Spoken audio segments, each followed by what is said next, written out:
হস্তমৈথুন ও জেনার গুনাহ কি একই? এর থেকে বাঁচার উপায় কি? রাতে যখন আমাদের স্বপ্নদোষ হয় তখন স্বপ্নদোষ হওয়া মাত্রই কি আমাদের গোসল করে ফেলতে হবে নাকি ফজরের নামাজের আগে করলে হবে? বিয়ের পর মহারণা পরিশোধে শরীয়তের বিধান কি এবং পরিশোধ না করে মৃত্যুবরণ করলে তার শাস্তি ভোগ করতে হবে কিনা? হিন্দু মুসলিমদের মধ্যে বন্ধুত্ব কিংবা একসাথে চাকরিরত বন্ধুত্ব করা, তাদের খাবার খাওয়া বা তাদের বাড়িতে যাওয়া বা তাদের সাথে কথা বলা একজন মুসলমানের জন্য জায়েজ আছে কিনা?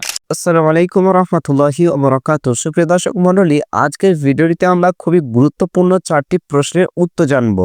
সে প্রশ্নের উত্তরগুলি জানবো আমরা শেখ আহমদুল্লাহ কাছ থেকে। তো সম্পূর্ণ ভিডিওটি দেখতে থাকুন। হস্তমৈথুন ও জেনার গুনাহ কি একই? এর থেকে বাঁচার উপায় কি? হস্তমৈথুন এটা গুনাহ, এ ব্যাপারে পৃথিবীতে কোনো আলেমের দ্বিমত নাই, উল্লেখযোগ্য। হস্তমৈথুন গুনাহ এবং কবিরা গুনাহ। নিজের হাত দিয়ে নিজে এই হারাম এবং নোংরা কাজ করা এটা গুনাহ। কিন্তু জেনা যে এটাও গুনাহ হলেও জেনার মতো এটা সমান পর্যায়ের গুনাহ না, কিন্তু গুনাহ। ওইটাও কবিরা, এটাও কবিরা। এটাকে হালাল মনে করার কোনো কারণ নাই বা হালকা মনে করার কোনো কারণ নেই। এটাও জঘন্য অপরাধ, তবে তুলনা করলে জেনার অপরাধের মাত্রা বেশি হবে।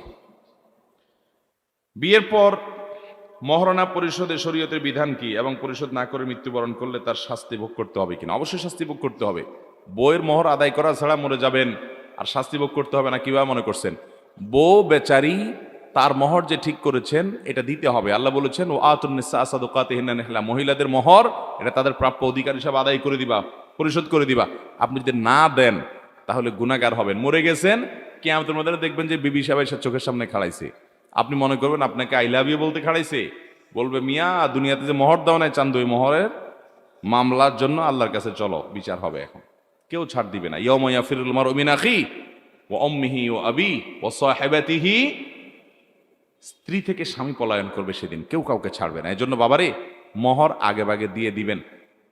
যদি নগদে দিতে না পারেন কিস্তিতে দিয়ে শোধ করবেন, তারপরেও দিতে হবে। রাতে যখন আমাদের স্বপ্নদোষ হয় তখন স্বপ্নদোষ হওয়া মাত্রই কি আমাদের গোসল করে ফেলতে হবে নাকি ফজরের নামাজের আগে করলে হবে? স্বপ্নদোষ হলে, গোসল ফরজ হলে সাথে সাথে করাটা আবশ্যক নয়, ফজরের আগে করলে হয়ে যাবে। কিন্তু গোসল ফরজ হওয়ার পর যদি আপনার ঘুম ভেঙে যায়, আপনি যদি উঠেন, তাহলে আপনি আবার ঘুমাইতে চাচ্ছেন, গোসলটা পরে করতে চাচ্ছেন, তাহলে উজু করে তারপর ঘুমাবেন। এটা হলো সুন্নাহ। যদি উজু ছাড়া ঘুমায় যান বড় গুনাহ হবে না, কিন্তু সুন্নাহর খেলাফ হলো, অনুত্তম হলো কাজটা। আর ফজরের আগে তো আপনাকে অবশ্যই গোসল করতে হবে।